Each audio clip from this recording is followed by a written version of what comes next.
You were always just a placeholder until I could get back to my real life. That's what my husband said to me on a Tuesday afternoon in October, standing in our kitchen with a piece of paper in his hand. Not, I don't love you anymore. Not imadeya mistak. Just that cold assessment delivered, like he was commenting on the weather that I had been a 15-year intermission in the story of his actual existence. The paper was a DNA test. It proved, he said, that our 14-year-old son wasn't his. What he didn't know, what he couldn't have known, standing there so confident in his betrayal, was that 10 years later, a medical emergency would require real DNA testing. And that test would reveal something impossible. Our son had always been his. The piece of paper that destroyed my marriage, alienated my child, and rebuilt my entire identity as the woman who fooled everyone was a fabrication. But I'm getting ahead of myself. Let me take you back to where it started, so you can understand what it feels like to have your entire life invalidated by a lie, and what it means when that lie finally cracks open. I met David when I was 28. He was 30, recently relocated for work, and refreshingly straightforward after a string of men who treated dating like a competitive sport. Our first date lasted 6 hours. Our second date was the next day. We were married within a year, and I was pregnant 6 months after that. Nothing about those early years suggested I was temporary. David wanted a family. He wanted me. He cried when Ben was born, actual tears streaming down his face as he held our wrinkled, furious newborn. He was the dad who left work early for school plays, who coached Little League, who kept a photo of Ben on his desk that he'd update every school year. We weren't perfect. What marriage is, but we were solid. We laughed at the same stupid jokes. We had the same arguments about loading the dishwasher. We made plans, real plans, the kind that stretched years into the future. I thought I knew my life.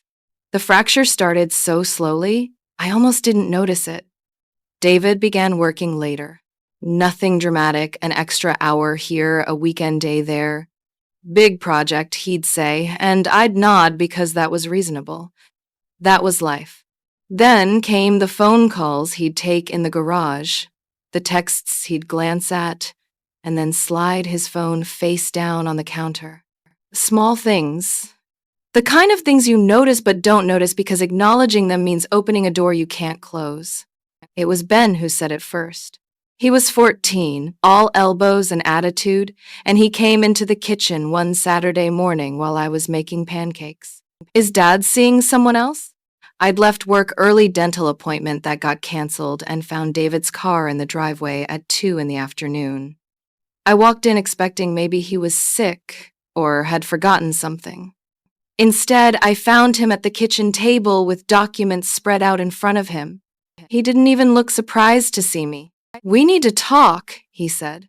Those 4 words, they rearrange your entire nervous system. He slid a piece of paper across the table. Official letterhead, DNA testing facility. A lot of numbers and terminology I didn't understand, but the conclusion was clear enough. 97% probability that David was not the biological father of Ben Cooper. I called my sister from the car. I'd driven to the grocery store parking lot because I couldn't stay in that house but had nowhere else to go. He what? Marie's voice went up half an octave.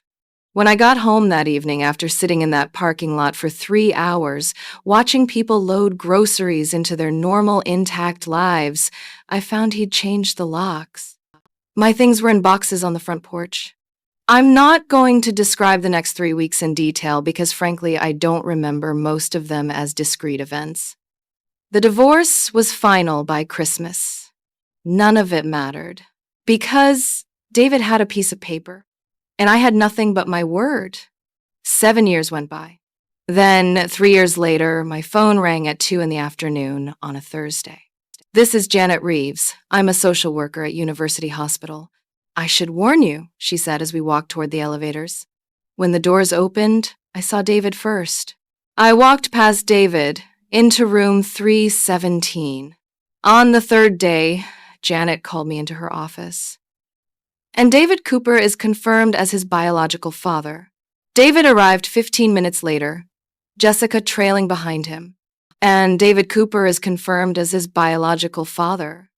I needed a clean break. I went to Ben's room that evening. The test your father showed me 10 years ago was a lie. Can I still call you Mom? The transplant happened 3 weeks later. Ben moved in with me during his recovery. Rita came by often during Ben's recovery. The hideous throw pillow, shaped like a kidney bean. A year after the transplant, Ben graduated. 2 years later, Ben and Amy got engaged. The wedding was in a garden. David was not invited. Ben's uncle, my brother-in-law, walked him down the aisle instead. These days, Ben comes over every week for dinner. As for me, I got my son back. I'll see you next time.